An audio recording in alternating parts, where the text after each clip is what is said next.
All right, so we're back. About to get this thing took apart and see what I messed up. I know the tie rod's gonna be shot. I gotta find out what's up with that caliber because I got a few days to get that fixed. I talked to my buddy Chris at Drift HQ and he told me which bolts hold the calibers together just in case it bent them. That's what I'm thinking. It like tweaked the bolts and it's got it leaking, so I'm hoping that's all it is. The line's fine. So if you haven't already subscribed, hit that subscribe button. It would I appreciate it a lot. I'm almost to 800 subscribers. I never thought I'd get this far. So yeah, let's dive in. As you can see, I had a little wall tap, a little curb tap. Luckily nothing else got messed up that I know of. I did take a little more off the fiberglass, but it's not a big deal. But yep, let's get this wheel off.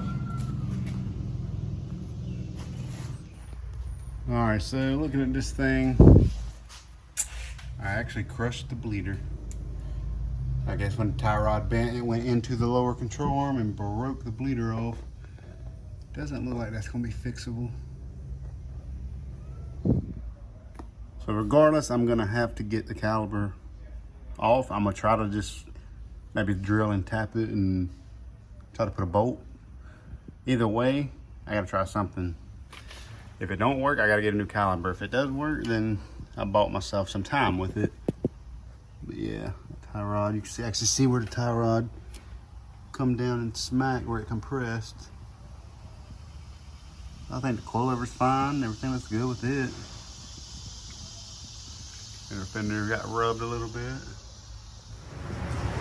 So I ended up having to cut the tie rod to get everything unbound. This is where my leak was coming from. Smacked the lower control arm, broke the bleeder off, and I'm gonna try to fix this caliber, but I don't know if it's gonna happen or not. All right, so I packed a little bit of grease in the fitting where it broke off, and I took a cutoff wheel and cut the bad stuff off. So now it's circular again, kinda. So hopefully I can take it easy out and get that right out of there. If that's the case, I'll better screw another one right back in and be fine.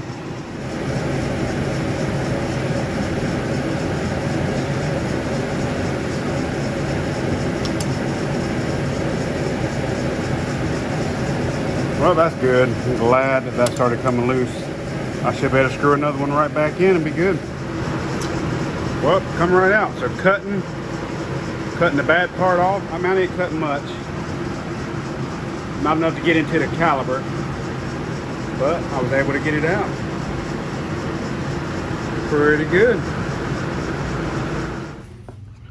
So here's what I went and got. This is a 1/8 inch by 27 thread pipe plug. I'm gonna put that in instead of putting a bleeder back because it's on the bottom. Put some thread sealer and all that. But yeah, let's put it in. And just like that, we're fixed. As long as it don't leak, I'm good with that. All right, so I got the tie rods off my parts car. Good thing is, looks like I just throw these straight on. The alignment's probably gonna be pretty close. And these have been recently replaced. They're not too old, man. Within a few years. But they're nice and tight where these ones are wore out. These are factory. Swore slap out. So I'm gonna get them put on. I'm gonna go ahead and swap both sides because they both have play in it. I just drop a side lane there. I don't know if you can see it or not. I don't know if that shows up on camera or not, but it's a good bit of play in them tie rod ends. And you can't buy them from the dealer anymore or anywhere. So I'm gonna be ordering the FDF kit here soon. Well, got both wheels on. Got my factory, these are my factory fronts, they're 17s. So I think I'm gonna run with these this weekend. I'm gonna get some wider tires for them. But I got the handbrake working, handbrake works good now, which I haven't locked it up to try, but it's firm again. Got this one on, time to go for a little test rip. So I just went for a drive. It drives fine now. The front wheel's off just a little bit, steering wheel. So I think the rack might have got shoved over just a little bit, or I got a bent tie rod in the front, but it drives good. I do have a noise in the rear, one of the wheel weights, because I'm running 17s. One of the wheel weights is hitting the caliper, so I'm gonna knock that weight off and go for another drive.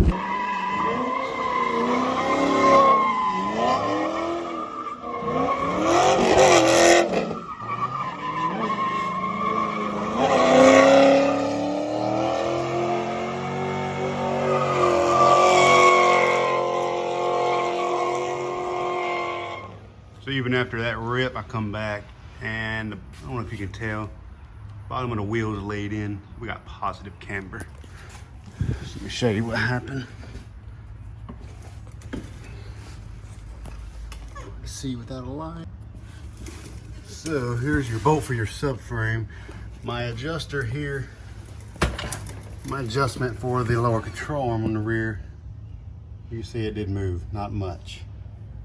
But the real culprit is, you can see where it was clean, where the nut was sealed, like seating to, so it shoved the subframe over. See it again here, really well here. So it shoved the whole subframe over. So what I'm gonna do is loosen all the bolts on the subframe and let it try to center itself again. This pin here is supposed to line things up, so I'm thinking it might have broke that off since it's aluminum. I hope not, but there's a hole in the frame that's supposed to help locate everything. I may have broke something there, but if I can just get it back close, be all right.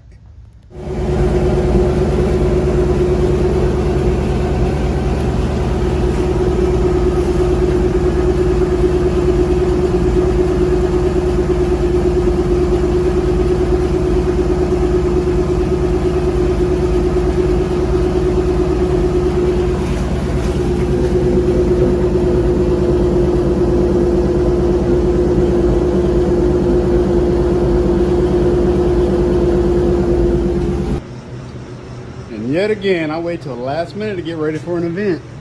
Found out my rotor got bent whenever I got on the curve. Nothing looks broken there, so everything's good. Hydro's fixed. My rotor's warped. I'm just gonna go ahead and change the hub out to be safe. So basically, when I was at the last event, I was hot lapping pretty hard around the boss track, which is a small track. I was just doing like 4 or 5 laps. After I parked the car, I could smell fiberglass burning. I know what fiberglass smells like. So I was like freaking out, and then people were telling me like, oh, you're doing so good. And, you know, I wanted to take the compliments, but I was worried about my car being on fire. But I kept looking. I didn't see no smoke, but I could just still smell it. But then it finally went away. But you can see there, the exhaust got so hot that it started burning it. It's crazy.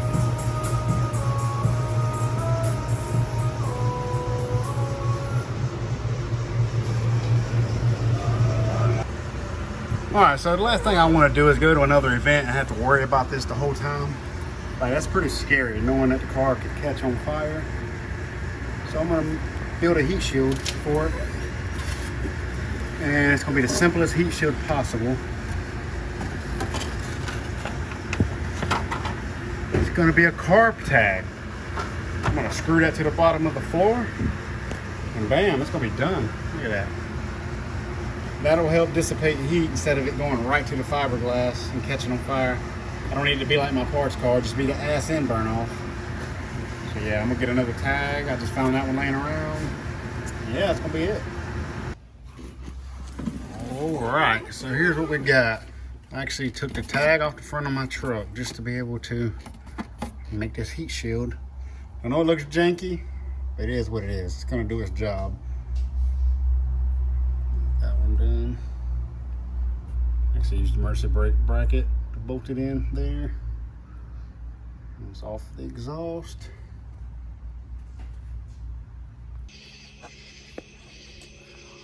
Well, I'm home. Just got the battery charging on the trailer so the winch will work tomorrow. But got the car done. I went to the car wash, washed it up good. So that's done. I got gas in both vehicles. I'm gonna roll out about 6 o'clock in the morning so I can get an early start to the day, get there when they open at 9. It takes me about 2 hours to get there. So I want to be there when they open the gate. I always like being early to stuff like this. So I'm gonna do that. But the car seems fine. I did a eyeball alignment. I didn't get to get to a shop, or I didn't get to go to my buddy's shop and put it on the alignment rack. So I didn't get that done. Other than that, it's pretty good. It's ready to go. I don't like the fact that I'm running 17s on the back. Wasn't nothing I could do about it. I couldn't have my wheels soon enough. I'm gonna be ordering new wheels real soon. But I'm gonna try to see what I can do with the 255. I guess that's it. Yeah, she's ready to rip. So I'm gonna go on my little lawnmower shed here. It's like my little man cave. Actually, I'm gonna give you a little tour. This building is what I had behind my old shop. We used to use it as our office for our car lot and our shop. And we moved to a bigger location. We outgrew it, and I brought it home, and yeah, we set it up as like a man cave. We sit out here more than we do in my own house. So let's go check it out, and then we'll end this video. Before we go in there, I just want to show you, I did go take it for a little rip around the block with the torque brake management turned off. This thing will left foot brake like crazy now. So I didn't scuff them too bad, but look how close we are. 17s, they fit, but they're close. But yeah, this is the setup. All right, let's check the building out. Pretty much we have a little oasis out here. Here's the building. Speakers, AC. My son's in here probably playing Call of Duty. And he is. But yeah, we got a little building here. We sit out here and hang out. My wife does puzzles, drinks her wine. But yeah, it's not bad. Keep it cold in here. And that's it. Tomorrow we going drifting. Me and my boys are going. So until the next one, appreciate you watching.